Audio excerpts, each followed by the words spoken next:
I'm going to begin by addressing a couple of points that some of you may have wondered about, and then I've been asked. One is, why did I write a biography of Yogananda and not of Maharishi? And the answer to that is very simple. Jack Forum beat me to that idea, and he's been working on a biography of Maharishi, and so I said, well, then I'll do one of Yogananda. But that's even more complicated. So then the other question is, and I've been asked this 1,000 times, why write a biography of a guy who's world famous for writing an autobiography? And it's a question I asked myself when I first had the idea, and my agent asked, and everybody else asked. And the answer is this. I, like probably many of you, read Autobiography of a Yogi in 1970. I was already meditating nearly 2 years and getting ready to go to teacher training. It was just one of many books I was reading, you know, along with Alan Watts and all the other required reading from the 60s. And it had an effect on me. I never, as you can guess, I never became a student of his, or certainly not a devotee, and I had my own path, and I went to teacher training. But I learned a lot from that book, and it inspired me and it informed me in many ways. And I moved 1,000 times between then and now, and I still have that copy. Somehow survived all that, and it's hardcover. It says $5. And in reflecting on it, I thought, I wouldn't have had $5 to spend on a hardcover in 1970. I was just scraping up money for teacher training and food. And so I probably borrowed it and never returned it. And so I wrote this biography as penance. I am working off the karma of ripping off someone's book and not returning it. That's one reason. But the other reason is this. As many of you know, my previous book was called American Veda. And I told the whole story of 200 years of history of all the Vedic teachings coming here and all the gurus who came here and all the many paths and tributaries that this great wisdom of the rishis through which it, entered the culture. And in that context, I had to write about Yogananda as well as Maharishi and all the others. And 3 of the gurus warranted a chapter of their own. One was Swami Vivekananda, who I call the Jackie Robinson of the story because he was the first, and Yogananda and Maharishi. All 3 Capricorns. Maharishi and Vivekananda have the same birthday. Yogananda's birthday is 7 days before. Born 25 or 30 years apart, came to America sequentially at different periods, 1893, 1920, 1959. And each one built on the other.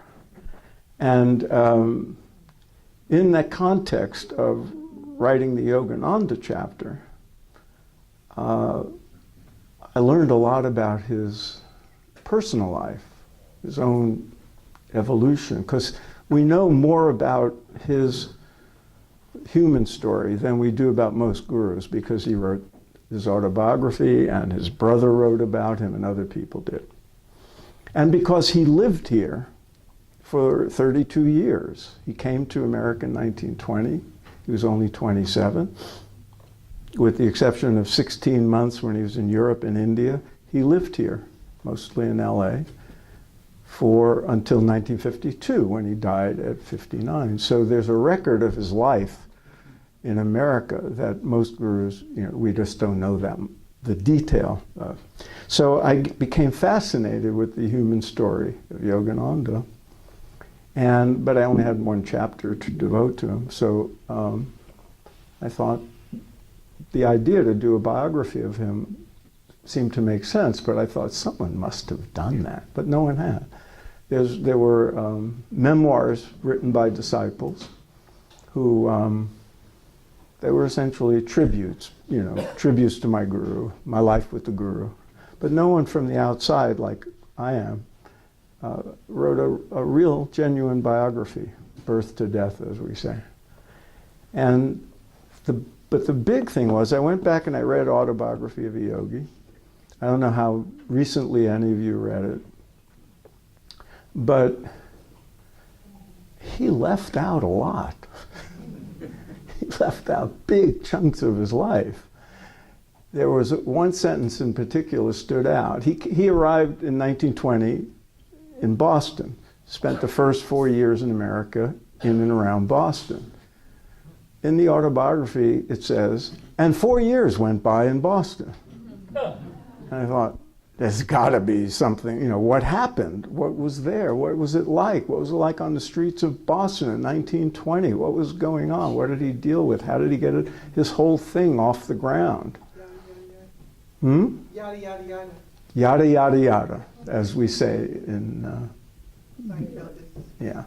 So that made me very curious, and I convinced, publisher that there's a lot was left out of his own story and other people's stories, and then I just started doing research and digging in. And it turns out that the narrative of his life makes a great story. It's just really good human story. Now, all of you are very sophisticated, advanced spiritual people, and there's many ways of looking at a guru, and people have different relationship to the guru.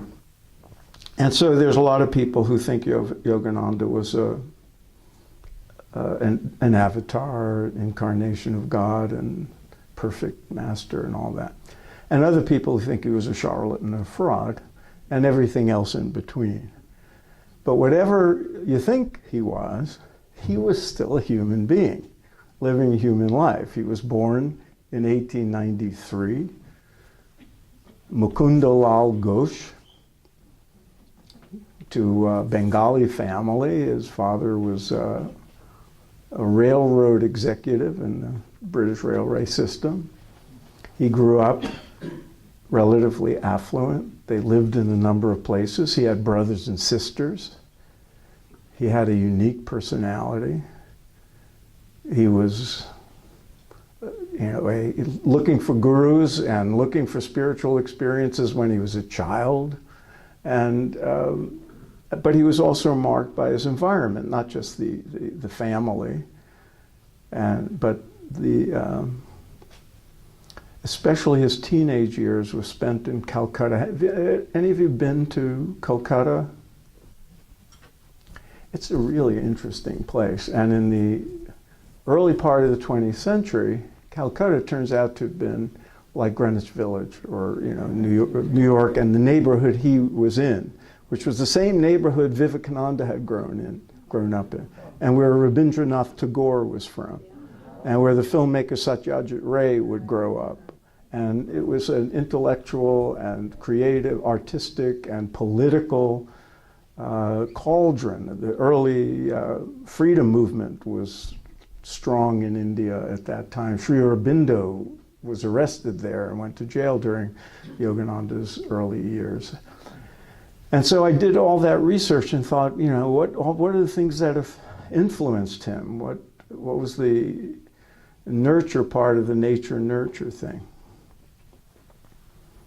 Okay, this is a commercial, but one of the things I do is I take people on tours to India, and we go to places associated with gurus like Maharishi and Vivekananda and Yogananda, and we go to his house where he spent his teenage years, and where he had a meditation room, and you can meditate in it if you know the right people, and all that makes a fascinating sort of backdrop to who he became. The other piece of it was, when you were a teenager, there were always like ringleaders, natural leaders, And they would do things like, you know, organize a party or create a sports team or do some mischief and lead it, you know. Yogananda was that kid, but he was organizing satsangs. He was bringing people together to practice forms of meditation that he was getting from the gurus and swamis in the neighborhood, doing devotional practices. Calcutta's a big Kali worshiping place. And then he would see every guru, every teacher he could. He started an ashram in a little hut that was given to him at age 15.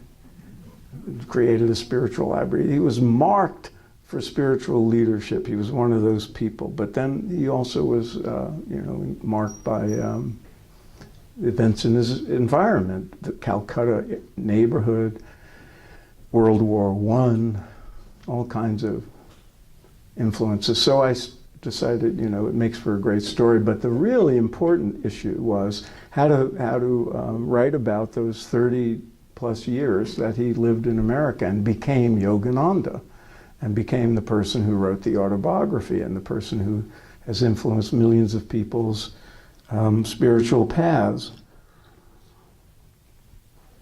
And how do I fill in the gaps that he left out of his own book and that other people didn't cover? And I got very lucky because he has so many people who admire him and love him, and some of them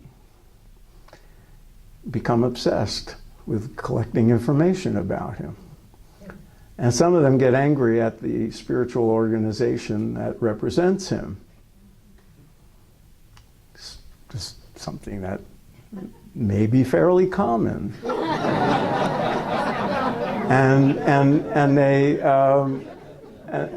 And so they collect information to, you know, expose things.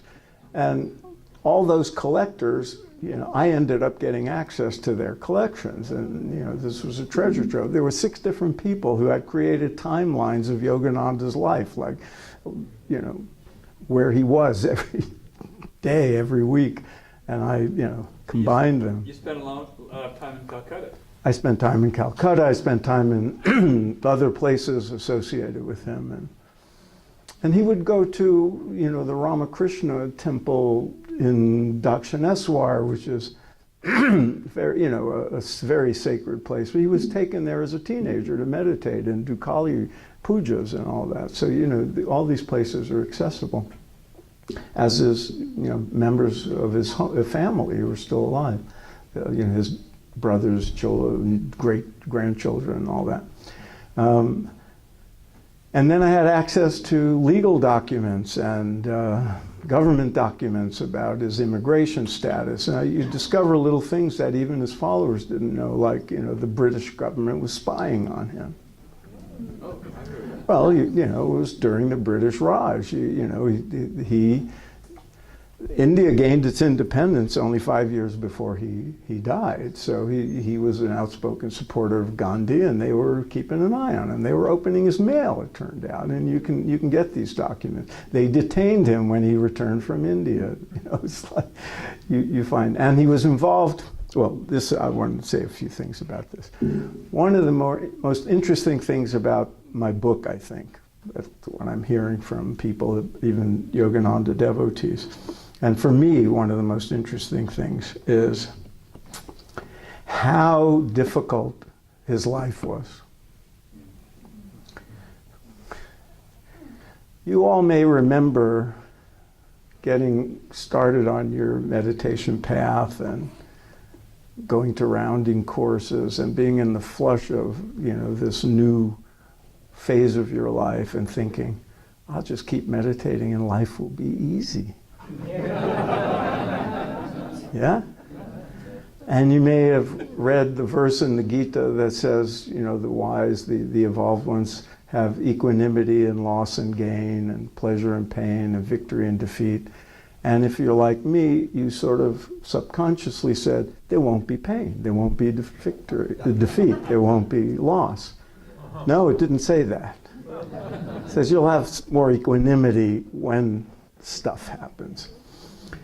And Yogananda turns out to be a case study in the fact that you can be the most ardent devotee in the world, the most evolved spiritual soul, as he no doubt was, and stuff still going to happen.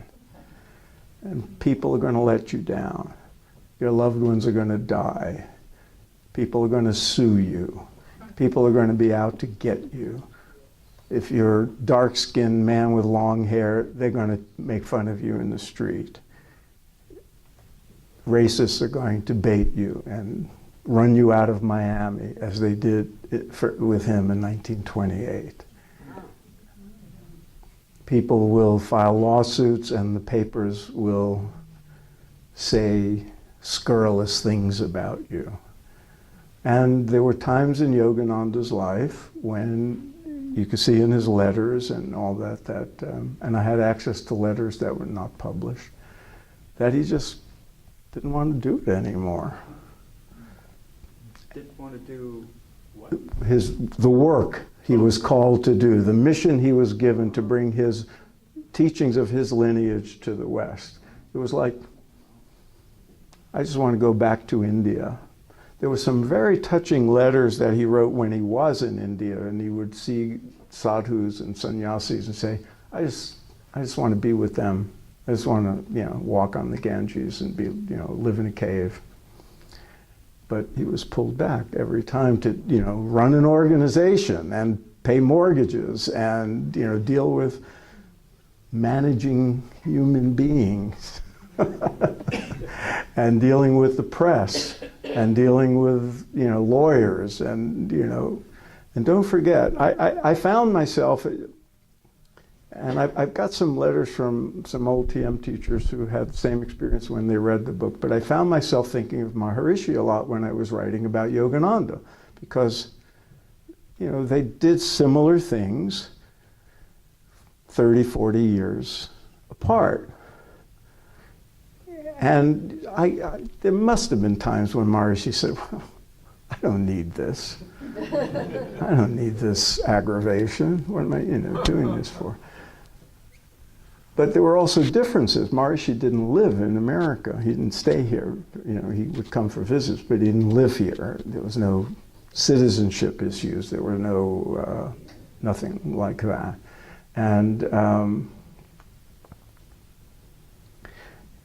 And the 1920s and 30s were different from the 60s and 70s. And that was a big part of what I hope I brought to the book, is like the context of this. When Maharishi was teaching in the late 60s and early 70s during the, the most exciting years of his tenure, when he was the most famous of the gurus in the world, and most of us got initiated, became teachers, there was a lot of counterculture people who were very excited about everything about India and all that. Well, that wasn't like that in the 20s. And in many ways, Yogananda laid the groundwork for Maharishi very much the way Vivekananda laid the groundwork for Yogananda. Things were different. But they were also very similar in that some of the things I always admired about Maharishi, things like, his tenaciousness and his hard work and, the perseverance and the ability to put up with people like us. We were kids, and he had turned us loose and trained us to, bring this precious knowledge, and Yogananda had to deal with that too. He had to deal with devotees who were young and naive and inexperienced, and they had to do things in the world. And he had to deal with hostile press, like Maharishi had to deal with hostile press. But it was even worse in the 20s because that spirit of the 60s was not quite there yet. The openness, the tolerance. There hadn't been a civil rights movement yet. And he was a dark-skinned man with long hair and orange clothing on the streets of Boston in the 1920. That was the first year women voted. Think of it, that's all. He arrived in September. The first election women could vote in was that November. Many people in Boston, couldn't deal with Jews and Catholics, let alone a Hindu with dark skin and, long hair. It's like, 40 years before there were hardly Christians on the street. So he stood out. And he dealt with, one of the things I found out after I had to write about the racism and the religious bigotry of the time that he had to endure, and the yellow journalism of, people out to get the heathen and all that. It was very different in the 60s and 70s. But I found out later, he was in New York in 1924, and then set out from New York that summer on a cross-country tour with 3 students in a Maxwell vehicle. There was no interstate highway system.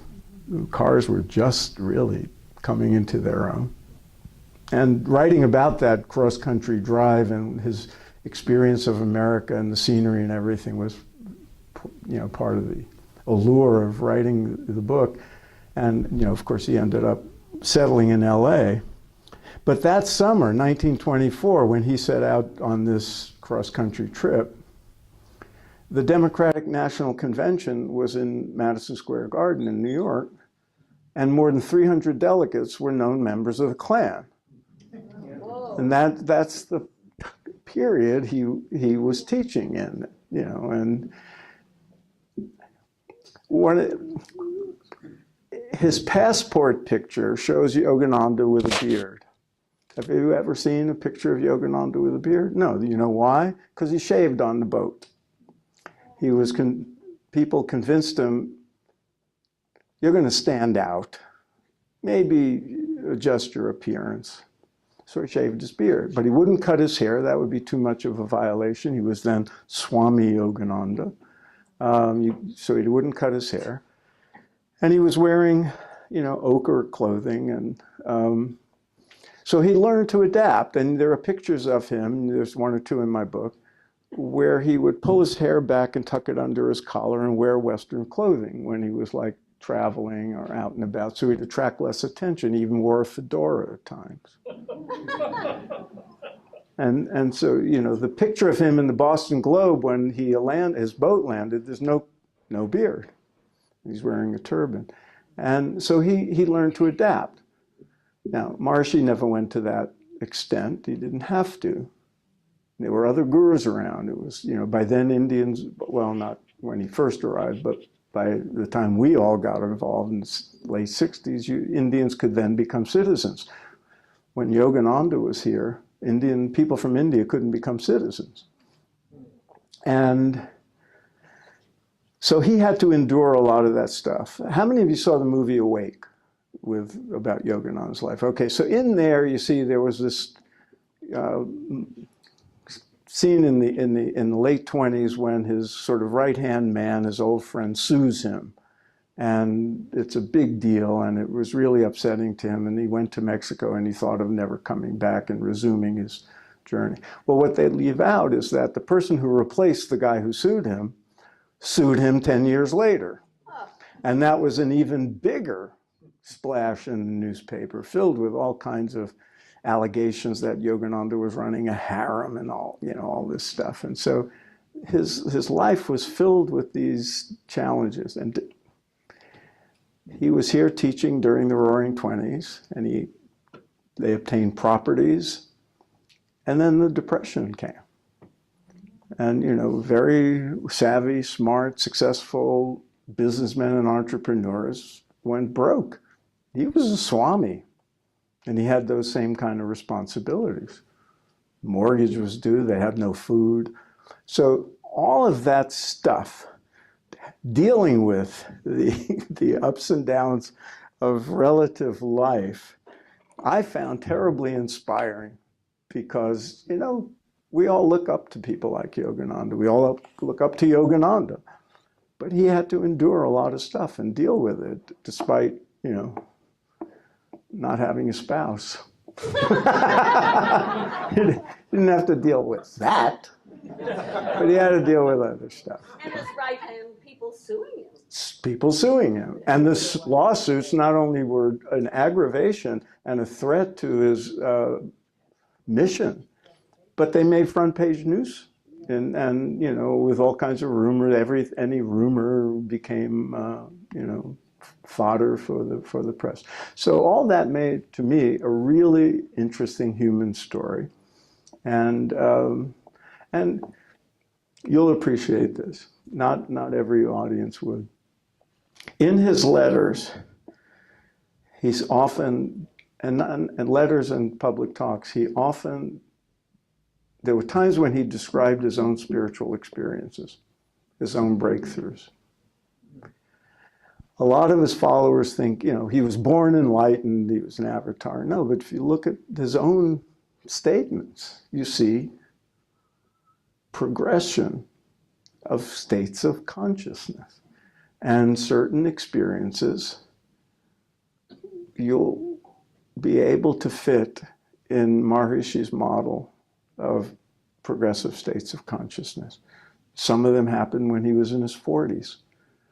So and he was very open about it, at least in private letters.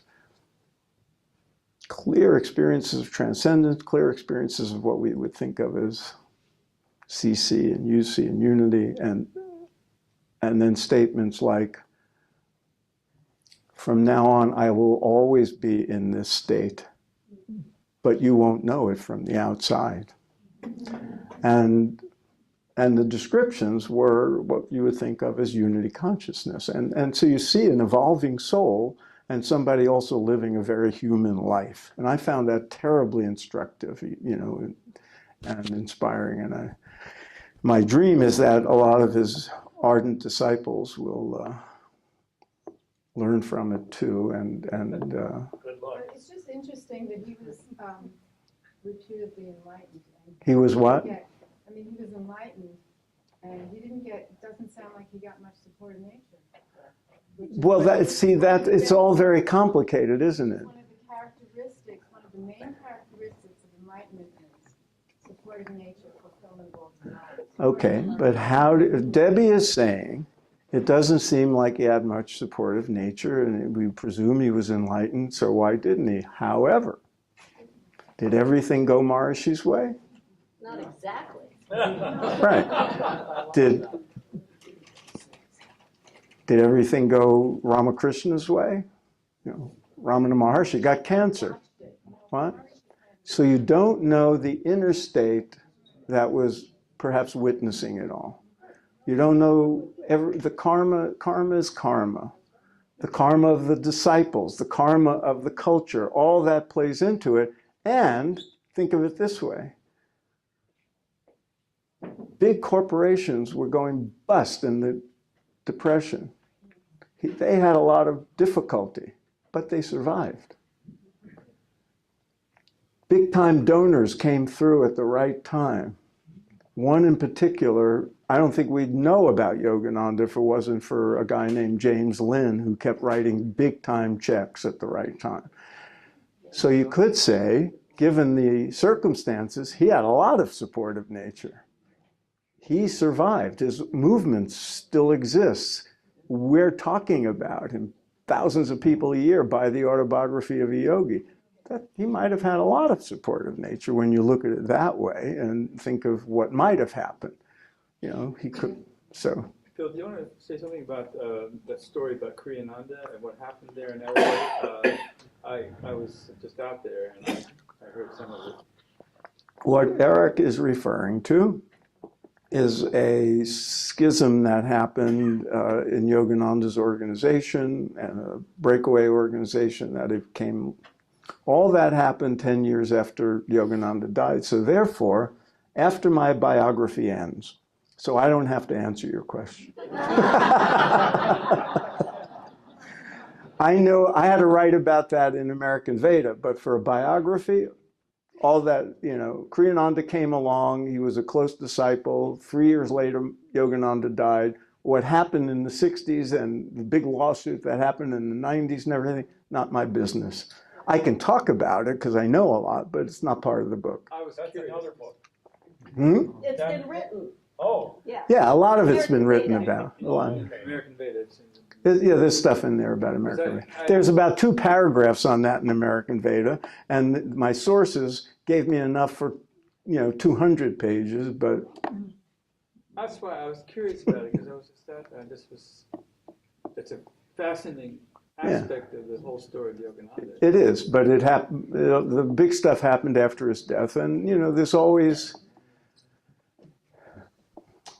I haven't seen a schism in some organizations, but eventually things, people, things happen. And what happened between Kriyananda and the Self-Realization Fellowship, there are 2 different interpretations of what happened, of course, and so, I'm just curious. yeah. Yeah. Did you stumble on any suggestion that Maharishi Yogananda may have kind of crossed paths? No. Maharishi came west in 59. Yogananda had been dead 7 years. There was a lot of connection between Yogananda and Vivekananda because they were both, you can walk from the Vivekananda Museum, which is where he grew up, to Yogananda's house, the one I mentioned earlier. You can just walk. They were part of the neighborhood. The man who wrote the Gospel of Sri Ramakrishna was one of Yogananda's mentors, spiritual mentors, when he was a teenager. So that connection was very strong. Maharishi was from a different part of India. He no doubt knew, Vivekananda, he certainly knew about it. So he probably no doubt knew, and he spoke highly of Yogananda, as I recall. And, but I never heard anything about a connection, a direct connection.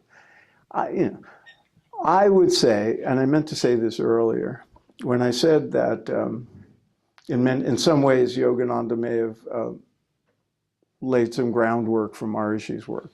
When Maharishi came to LA, those very early, the early adopters, the Olsons and the Lutzes and people like that, I'd be stunned if they didn't know about Yogananda. Yogananda lived in LA. They were seekers. They were following all the metaphysical teachers. Yogananda was there. His centers were there. The Lake Shrine on Sunset Boulevard was there. The autobiography was published in 1946. I would bet my bottom dollar that a lot of the people who went to Maharishi in those days were very familiar with Yogananda's work and therefore ripe for, adopting what Maharishi was offering, just as many of us were 10, 15, whatever years later. But I never heard anything about them, any other kind of connection. It wouldn't shock me that, privately Maharishi got to meet Yogananda disciples and, the swamis he trained and people like that, perhaps in India, but I never heard anything. I'd love to hear about it if other people know. Dana? I'm just wondering, a show of hands, how many of us read Autobiography of a Yogi and got interested in TM after that? I thought there'd be a lot of us here. Yeah. Yeah, we all read Autobiography of a Yogi. How come he died so young? How come he died so young? You want me?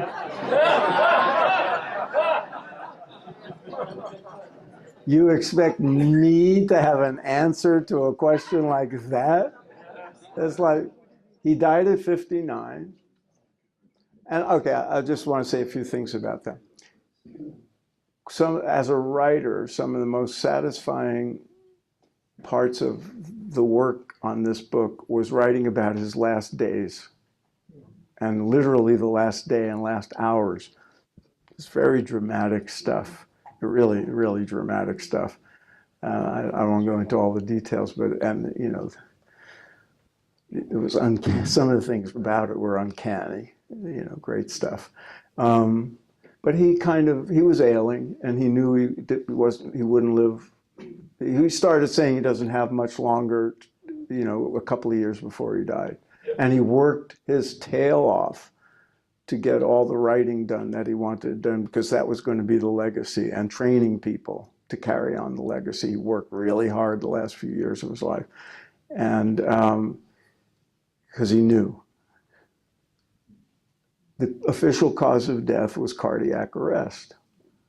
On the death certificate, which I had access to a lot of little things like the publishing contract for the autobiography, things like that, and the death certificate. On it is a very curious thing. It said, there's some box for like pre-existing relevant conditions or something, and it said heart trouble. So someone knew that he had had heart trouble. And I conjecture in the book, and it's pure conjecture, that he might have had diabetes. And I say that only because he really liked sweets. He had tummy issues.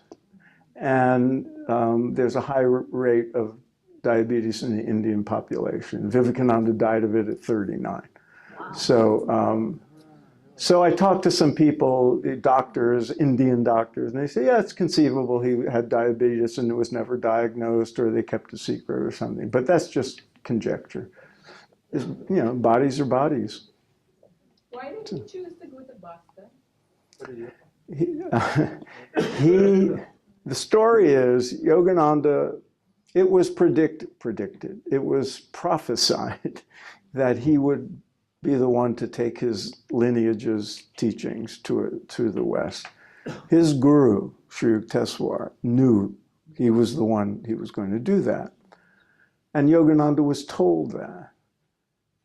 One day, he started a school. The first thing he did when he was made a Swami was he started a school. It still exists in Ranchi in India, east part of India. And he was there, and he was deep in meditation one day, and he had a vision, it's time to go to America. And he said, he went to Calcutta to start.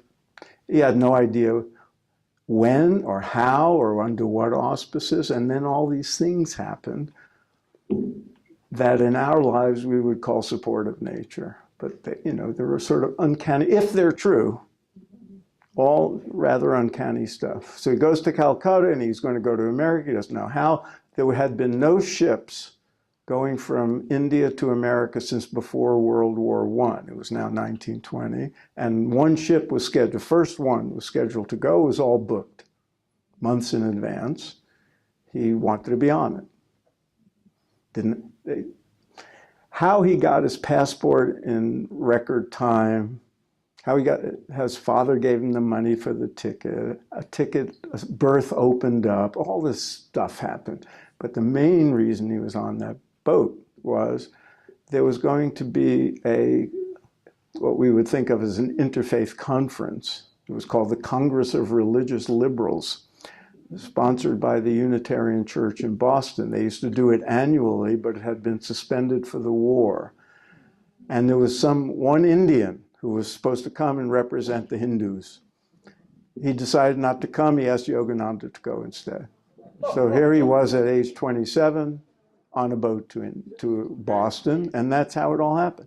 And that's why he ended up in Boston, which to me was really significant because the whole story of American Veda and teaching coming here starts in Boston with Emerson and Thoreau getting books.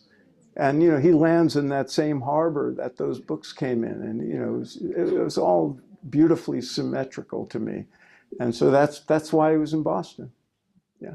Do you have any information on how his center and his work in San Rafael, California, in the northern part came to be? That's where I understand his lifelong devotee who became president of the organization, who passed away about a year ago, found him. In San Rafael? And he had a center in San Rafael, and I was wondering if you wrote anything about his friendship with Luther Burbank. Luther Burbank. Well, he devotes a whole chapter to Luther Burbank, right. And the. I wondered if you found out anything that we didn't. Not much that he or other people didn't write about. There's stuff. If you only read the autobiography of a yogi, there's other books that devotees wrote that fill in some information. That's how I learned a lot about Boston, because one of his very first disciples was a dentist from Somerville, Mass, and he and his wife wrote a little memoir that included letters to and from Yogananda. So I was a part. Anyway, Northern California is important in the story. Southern California is very important in story. Boston is important. New York is important. And he was everywhere. He was the other difference between Yogananda's time and Maharishi's, no jet planes, no television. But they both were very savvy about technology.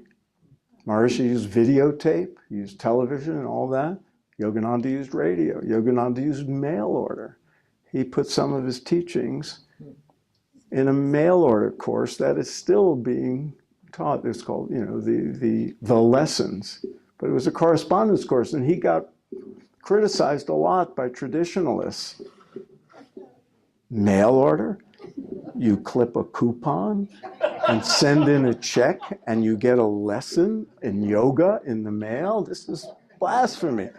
Just like Maharishi got a lot of grief for, training people like us to give out, to teach meditation. My God, we're not even Indians, let alone Brahmins. So, people like them and the other successful gurus, but they're great examples of it. They're very traditional.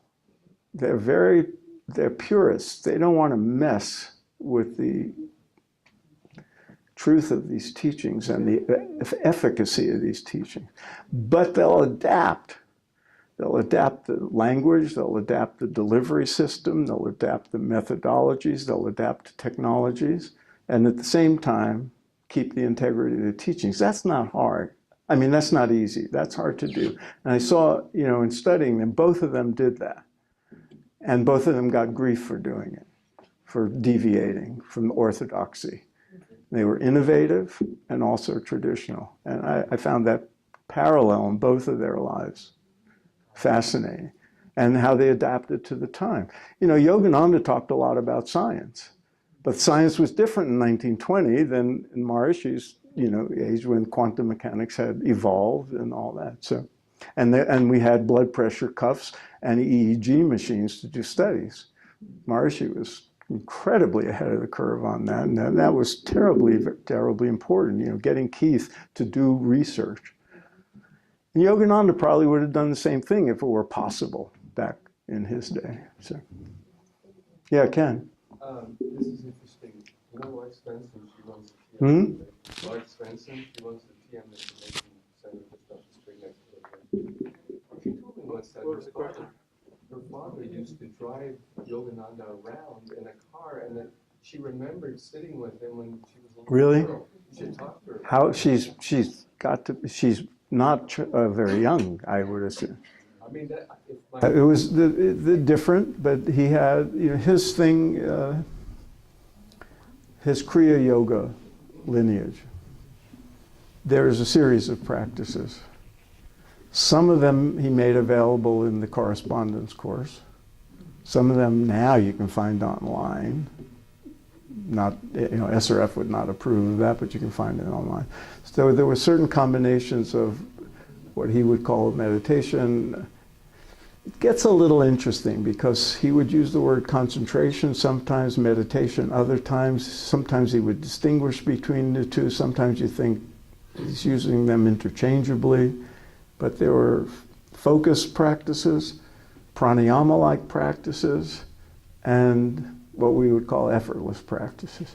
And then for people who were practicing these preliminary techniques for a while, and the lessons were not just techniques, they were like how to eat, how to sit, psychology stuff, self-help stuff, all over the place, sort of applied yogic principle.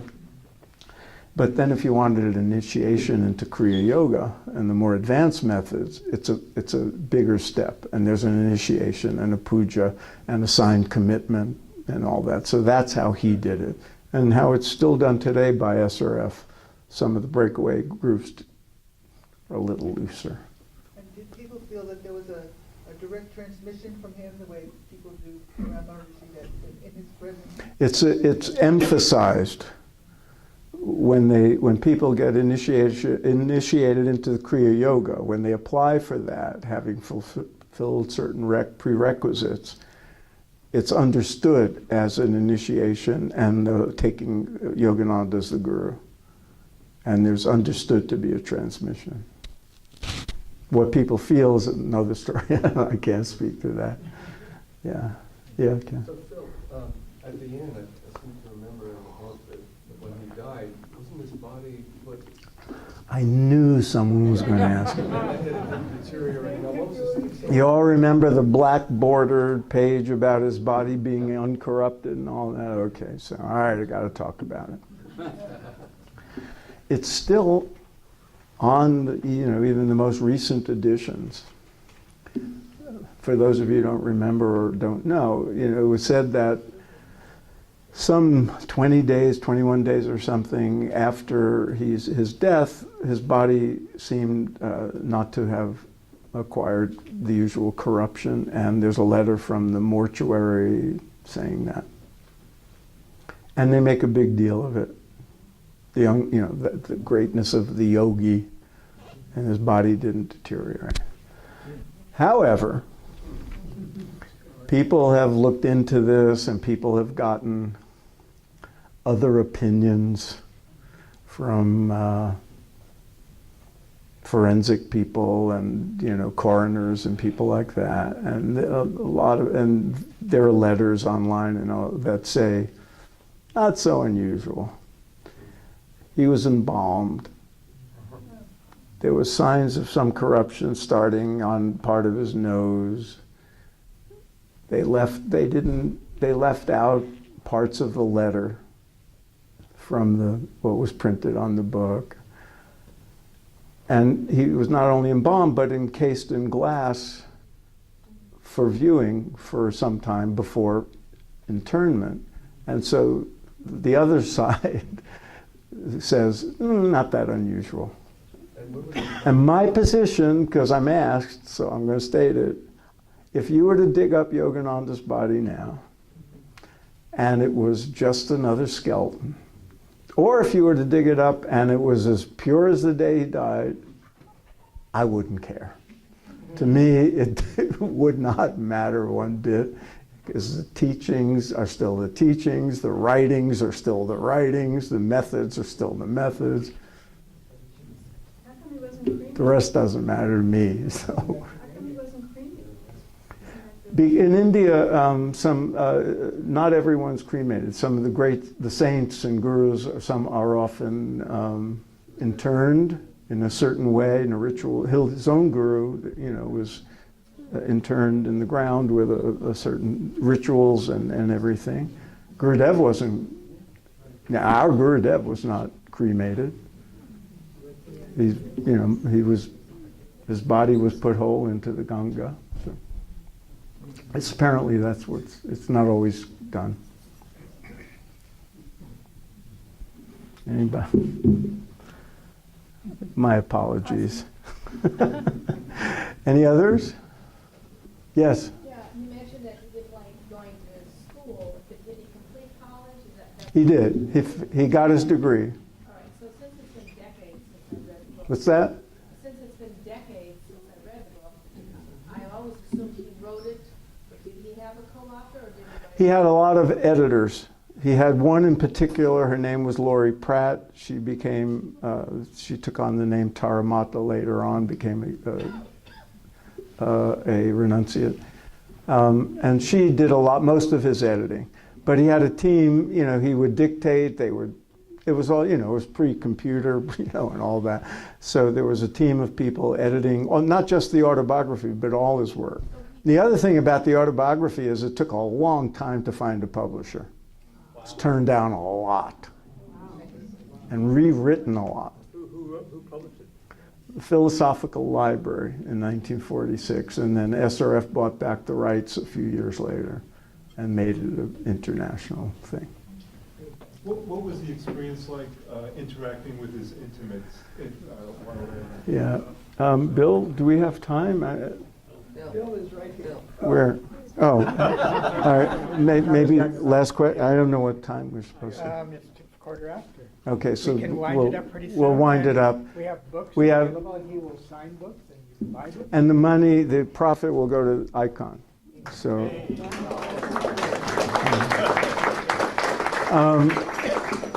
I have to confess, when I ordered the books, I was afraid maybe I ordered too many, and what would I do with the unsold ones? I'm leaving tomorrow. I now think maybe I didn't order enough. I hope that's the case. What was the question? What was it like dealing with his intimate? I dealt with the highest officials at SRF. I dealt with all the people at the other groups. They were all very friendly, very respectful, but also very protective. And, you know, it's a long story, but there was a lot of interaction. They trusted me, but they can't completely trust me. They showed me things. They refused to show me other things, but they answered all my questions. They showed me documents that I needed to see. They made corrections in my manuscript when I got something wrong, and it was friendly and respectful. How long did it take, the whole process? I had known a lot about Yogananda because I had written about him in American Veda. So, but by the time I was committed to it, and the publisher, it took a couple of years, 2.5 years. Phil, there's one other point that in the church they have in Palo Alto, up on the front where they have pictures of their lineage, Yeah. they always have Christ there. Yeah, and not Krishna. And not Krishna. But SRF has both. They talk about Krishna, at least in Palo Alto. Yeah. But the thing that I was told by the people in Palo Alto was that one of Yogananda's missions was to bring Christ into the tradition of Satgurus or avatars. Yes, he maintained. He wrote and spoke more about Jesus than any guru ever came here. There's a 1,200 or more 2-volume set of his writings and talks about it. And people thought, oh, it was the 20s and the 30s, so he was pandering to Americans, so he would talk about Jesus and he would put him up on the altar and all that. He really meant that Jesus was part of the Sadguru lineage that he represented. And he claimed that Babaji, was the legendary beginning of his lineage, that he and Christ were in cahoots and, bringing this stuff out. And that he was bringing out not just the true teachings of, yoga and Krishna, but what he called original Christianity. I will leave it at that because we got to stop, and you can make your own conclusions about that. Thank you all. It's been a joy.